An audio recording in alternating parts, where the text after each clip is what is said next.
My toxic ex tracked me to a new city, infiltrated my wife's friend group, and faked photos of us cheating to ruin our marriage.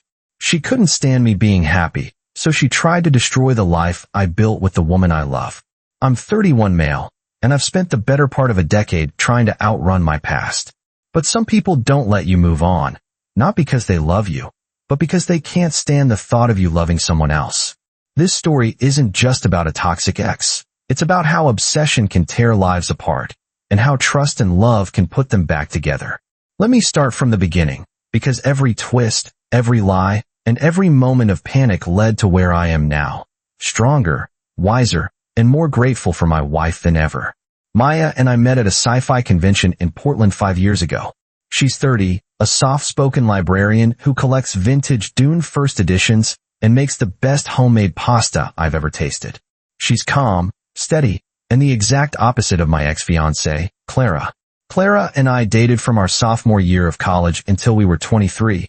We met through mutual friends in our Catholic student group, and at first, we were inseparable. She was an art major, charismatic, the kind of person who walked into a room and everyone noticed. I was the shy tech nerd who'd rather stay in and code than hit a bar, but she pulled me out of my shell.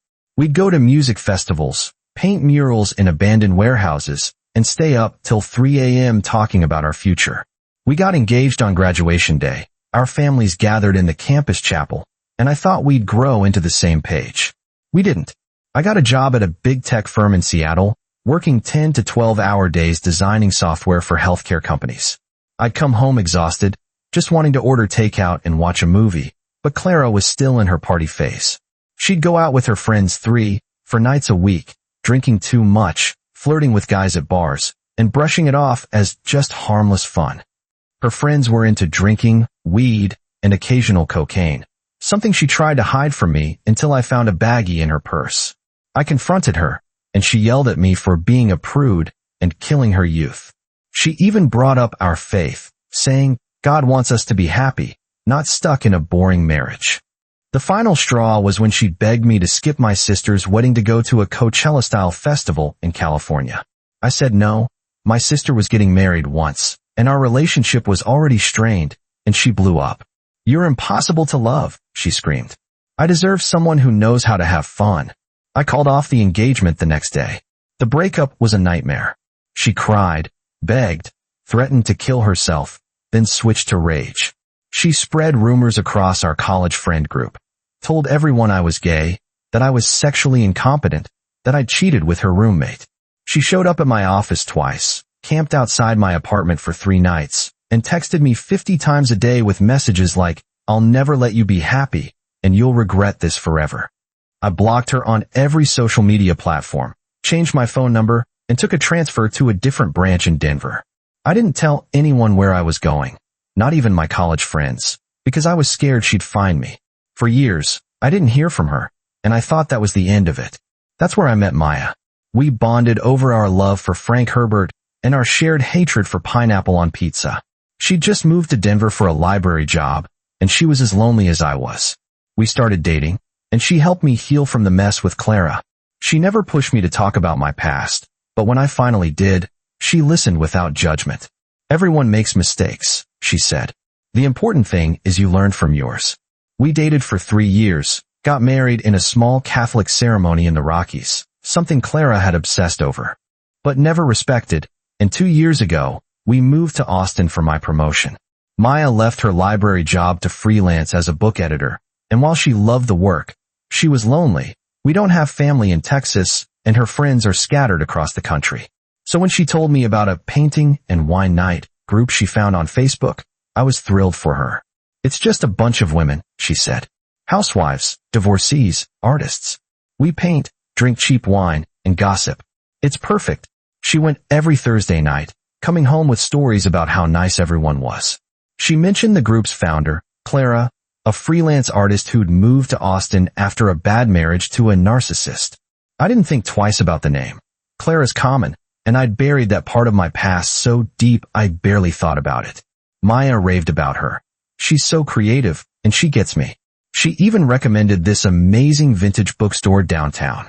I smiled, happy my wife had found friends, and never gave it another thought. 6 months later, Clara invited the group to her 31st birthday party at a downtown bar called the Rusty Nail. Maya hates loud music and crowded spaces, but she said Clara begged her to come for dinner and a few drinks. I told her to have fun, but by 10 p.m., my phone rang. Her voice was shaky, almost tears. "Can you come pick me up?" she said. "I'm not comfortable here. Clara's trying to get everyone drunk, and these two guys keep hitting on me. She's encouraging it." I raced over, my heart pounding. I walked into the dimly lit bar, the sound of country music blaring, and froze. There, standing next to Maya, laughing with a group of guys, was Clara. Same curly chestnut hair, same bright green eyes, same way of tilting her head when she flirted. She saw me and pretended to be shocked, hand over mouth, eyes wide. "Eli? Is that really you?" Maya looked between us, confused. "You two know each other?" "Know each other?" Clara said, laughing like it was the funniest thing in the world. "We were engaged in college. For 2 years." Maya's jaw dropped. I explained quickly. We dated, broke up, lost touch, and tried to keep it vague, but Clara kept talking. "Oh, come on, Eli," she said. "Tell her the real reason we broke up. You were so boring, you couldn't stand my friends, you hated going out." "Clara, that's not fair," I said. "We just wanted different things." Maya looked hurt. "Why didn't you tell me about her?" she whispered. "I didn't think I'd ever see her again," I said. "And it was a bad breakup. She was intense." I didn't want to air dirty laundry in a bar, so I grabbed Maya's coat, said a quick goodbye, and we left. In the car, the silence was thick. Maya finally spoke, her voice quiet. "What does intense mean?" I told her the truth, about the partying, the drugs, the rumors, the stalking. I told her about how scared I was, how I had to change my number and move to get away from her. Maya's eyes filled with tears. "She seems so different now," she said. "She told me she's divorced, that she's healing, that she just wants to make friends. The group's my only friends here, Eli. I don't want to lose them." I hated it, but I understood. Moving to a new city is lonely, and Maya had finally found her people.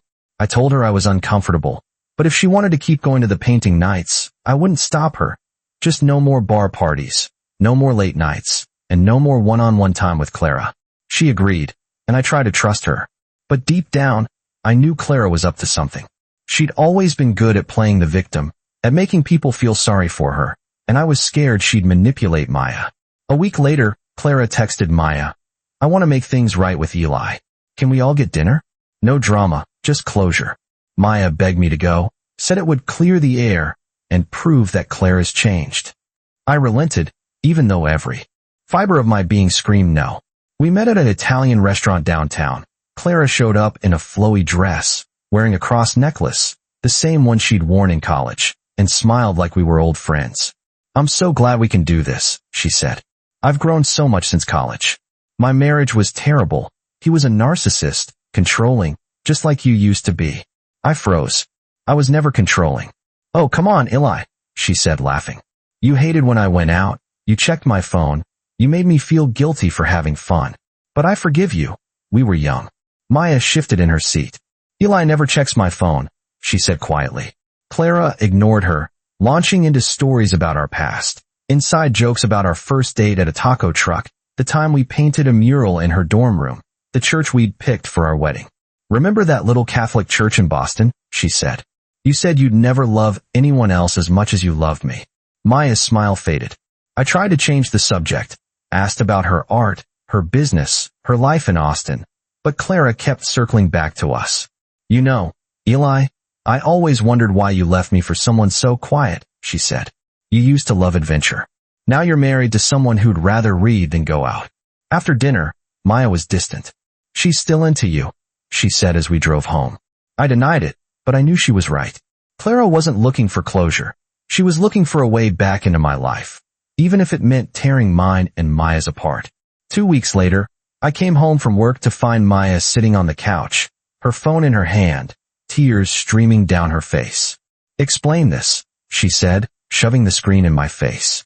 It was a photo, me and Clara, standing in front of my childhood church in Boston, smiling like we were still together. The timestamp, Christmas 2019. "That's impossible," I said. "I was in Boston that Christmas to see my dad. He had heart surgery." I never saw Clara. I didn't even know she lived in Boston.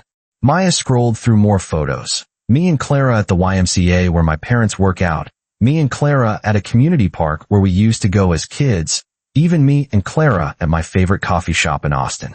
The Austin photo had a timestamp of March 2020, 3 months after Maya and I got engaged. She sent 5 of these, Maya said, her voice breaking.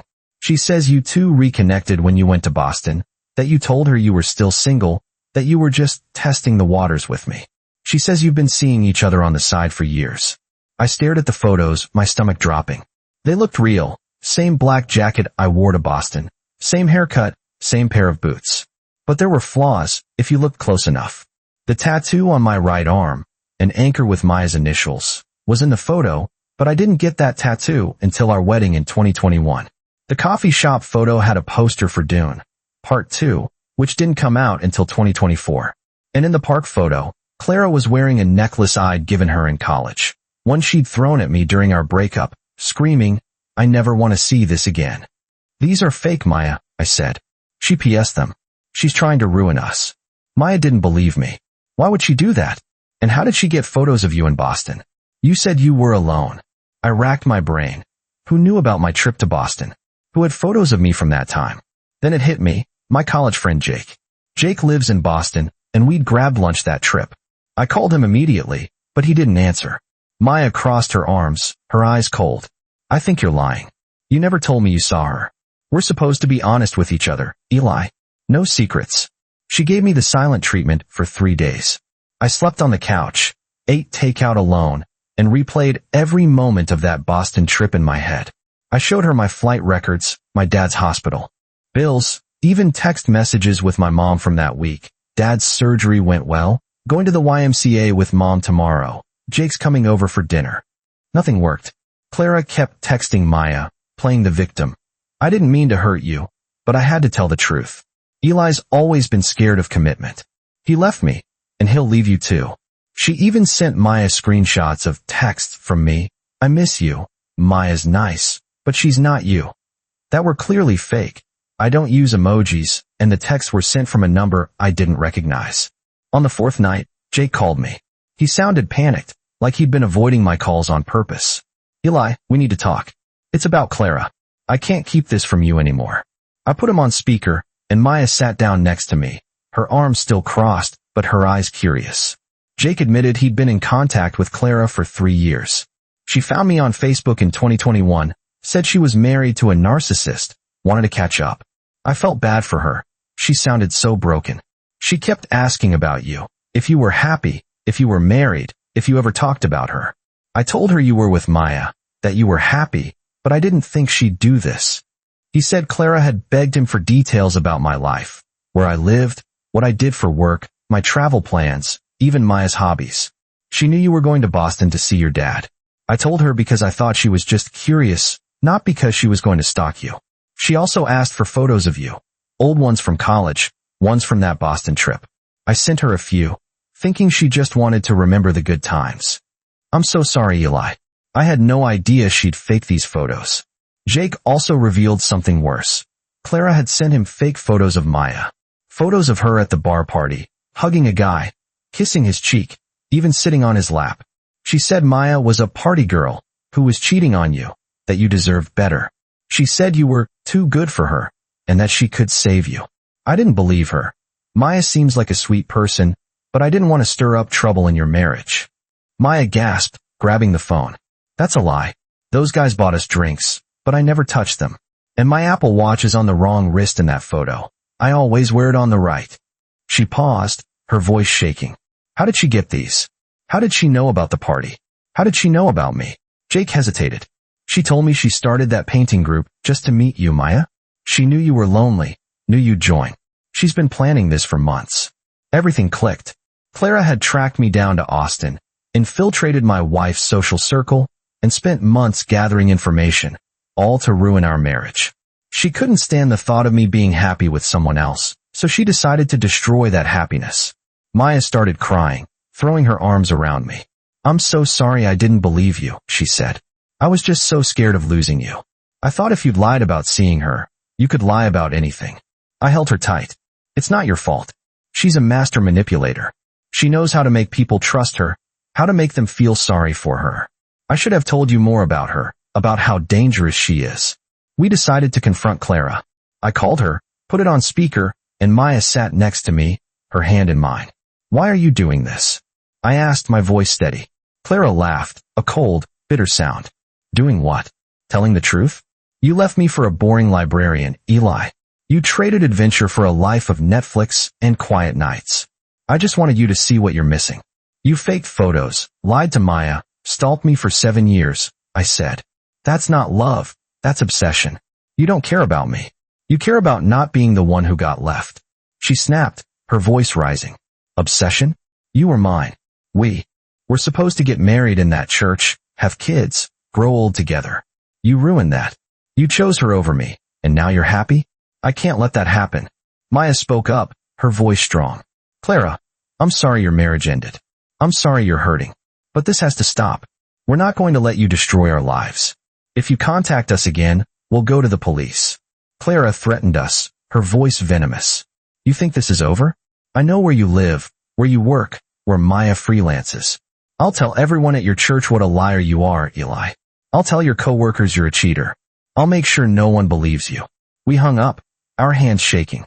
We called the Austin Police Department that night, filed a harassment report, and showed them the fake photos, the text messages, and Jake's testimony. The officer told us we had a strong case, but we needed to document everything. Every call, every text, every interaction.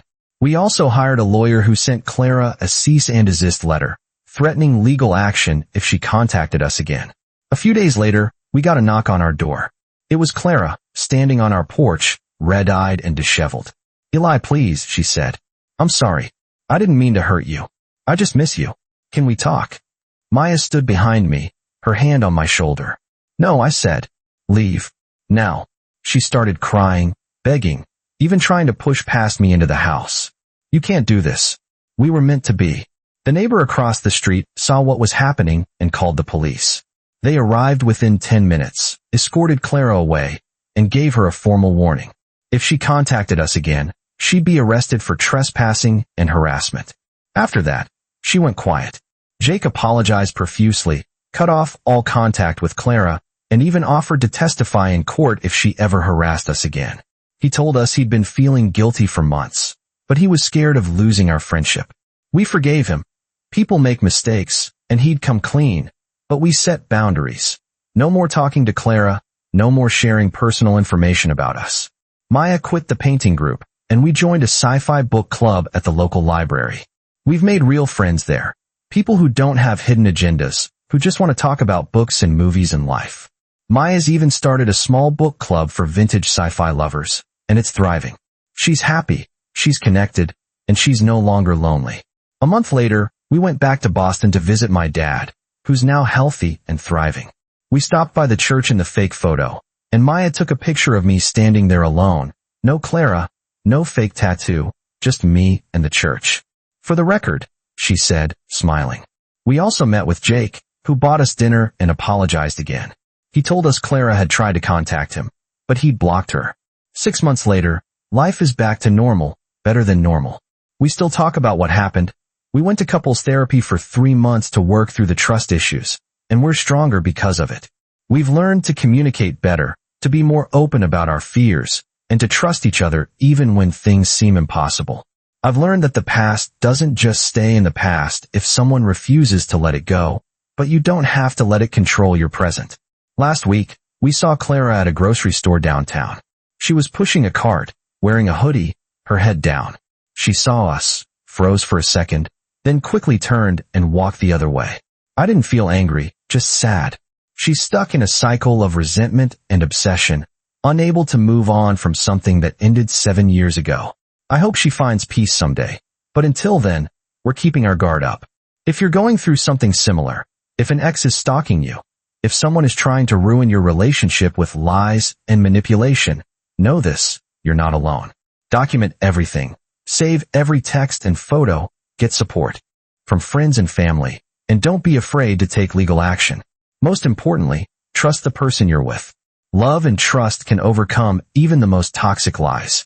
Maya and I are proof of that. We survived the fake photos, the lies, and the ghost from my past. We didn't just survive, we thrived. Sometimes, the worst things that happen to you end up making you appreciate the good things even more. I'm grateful for Maya, for her strength, for her trust, and for the life we've built together. I'm grateful for second chances, for forgiveness, and for the courage to stand up to someone who tried to tear us apart. At the end of the day, love isn't about never facing challenges. It's about facing them together. And I'd face a million toxic exes, a million fake photos, and a million lies if it means I get to spend the rest of my life with Maya. She's my person, my peace, and my happy ending. And no one, not even Clara, can take that away from us.